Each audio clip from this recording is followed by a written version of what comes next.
بسم اللہ الرحمن الرحیم۔ نافع نے کہا میں نے حضرت عبداللہ بن عمر سے سنا، انہوں نے کہا کہ نبی کریم صلی اللہ علیہ وسلم نے اس سے منع فرمایا ہے کہ کوئی شخص اپنے مسلمان بھائی کو اٹھا کر اس کی جگہ خود بیٹھ جائے۔ میں نے نافع سے پوچھا کہ کیا یہ جمعے کے لیے ہے؟ تو انہوں نے جواب دیا کہ جمعہ اور غیر جمعہ سب کے لیے یہی حکم ہے۔ صحیح بخاری حدیث نمبر 911۔ ابن ابی ذئب نے ظاہری کے واسطے سے بیان کیا، ان سے سائب بن یزید نے کہ نبی کریم صلی اللہ علیہ وسلم اور حضرت ابو بکر عمر رضی اللہ تعالیٰ عنہ کے زمانے میں جمعے کی پہلی اذان اس وقت دی جاتی تھی جب امام منبر پر خطبہ کے لیے بیٹھتے، لیکن حضرت عثمان رضی اللہ عنہ کے زمانے میں جب مسلمانوں کی کثرت ہو گئی تو وہ مقام زورا سے ایک اور اذان دلوانے لگے۔ ابو عبداللہ امام بخاری رحمۃ اللہ علیہ فرماتے ہیں کہ زورا مدینے کے بازار میں ایک جگہ ہے۔ صحیح بخاری حدیث نمبر 912۔ عبدالعزیز بن ابو سلمہ ماجشون نے بیان کیا، انہوں نے کہا کہ ہم سے ظاہری نے بیان کیا، ان سے سائب بن یزید نے کہ جمعے کی تیسری اذان حضرت عثمان بن عفان رضی اللہ عنہ نے پڑھائی جبکہ مدینے میں لوگ زیادہ ہو گئے تھے، جبکہ نبی کریم صلی اللہ علیہ وسلم کے ایک ہی مؤذن تھے۔ آپ صلی اللہ علیہ وسلم کے دور میں جمعے کی اذان اس وقت دی جاتی جب امام منبر پر بیٹھتا۔ صحیح بخاری حدیث نمبر 913۔ ابو امامہ بن سہل بن حنیف نے کہا میں نے معاویہ بن ابی سفیان رضی اللہ عنہ کو دیکھا، آپ منبر پر بیٹھے، مؤذن نے اذان دی، اللہ اکبر اللہ اکبر۔ معاویہ رضی اللہ عنہ نے جواب دیا اللہ اکبر اللہ اکبر۔ مؤذن نے کہا اشہد ان لا الہ الا اللہ۔ معاویہ رضی اللہ عنہ نے جواب دیا اور میں بھی توحید کی گواہی دیتا ہوں۔ مؤذن نے کہا اشہد ان محمد رسول اللہ۔ معاویہ نے جواب دیا اور میں بھی محمد صلی اللہ علیہ وسلم کی رسالت کی گواہی دیتا ہوں۔ جب مؤذن اذان کہہ چکا تو آپ نے کہا حاضرین، میں نے رسول اللہ صلی اللہ علیہ وسلم سے سنا، اسی جگہ یعنی منبر پر آپ بیٹھے تھے، مؤذن نے اذان دی تو آپ یہی فرما رہے تھے جو تم نے مجھ کو کہتے سنا۔ صحیح بخاری حدیث نمبر 914۔ لیث بن سعد نے عقیل کے واسطے سے بیان کیا، ان سے ابن شہاب نے کہ سائب بن یزید نے انہیں خبر دی کہ جمعے کی دوسری اذان کا حکم حضرت عثمان بن عفان رضی اللہ عنہ نے اس وقت دیا جب نمازی بہت زیادہ ہو گئے تھے، اور جمعے کے دن اذان اس وقت ہوتی جب امام منبر پر بیٹھا کرتا تھا۔ صحیح بخاری حدیث نمبر 915۔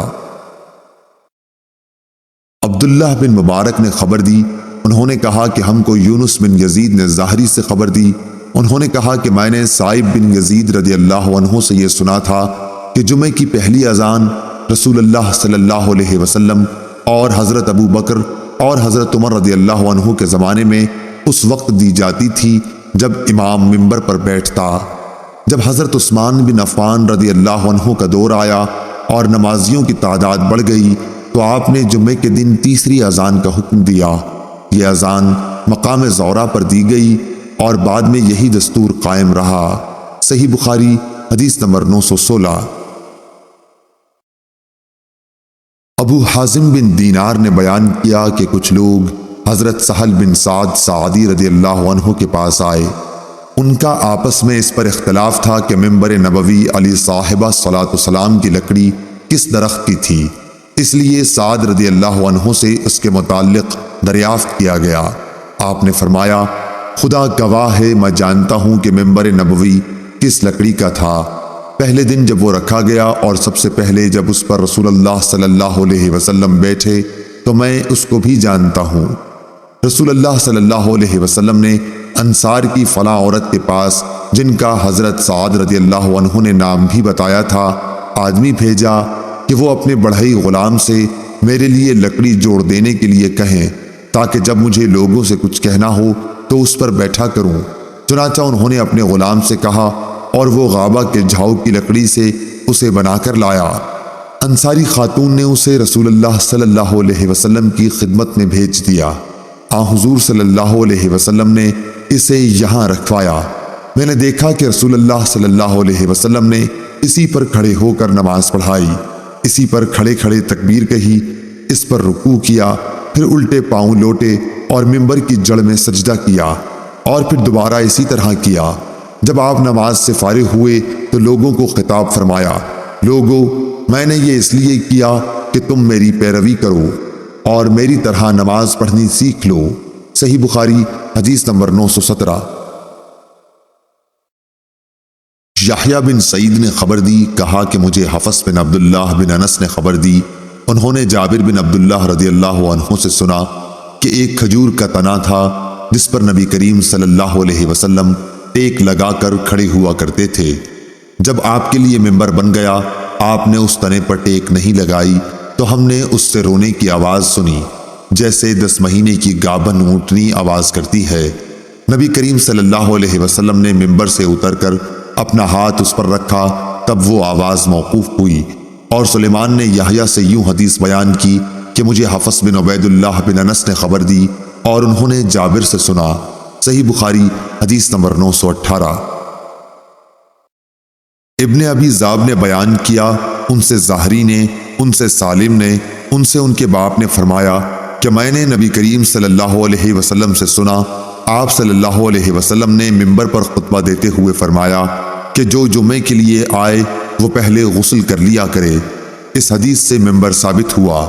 صحیح بخاری حدیث نمبر 919۔ خالد بن حارث نے بیان کیا، انہوں نے کہا کہ ہم سے عبید اللہ بن عمر نے نافع سے بیان کیا، ان سے حضرت عبداللہ بن عمر رضی اللہ عنہ نے کہ نبی کریم صلی اللہ علیہ وسلم کھڑے ہو کر خطبہ دیتے تھے، پھر بیٹھ جاتے اور پھر کھڑے ہوتے، جیسے تم لوگ بھی آج کل کرتے ہو۔ صحیح بخاری حدیث نمبر 920۔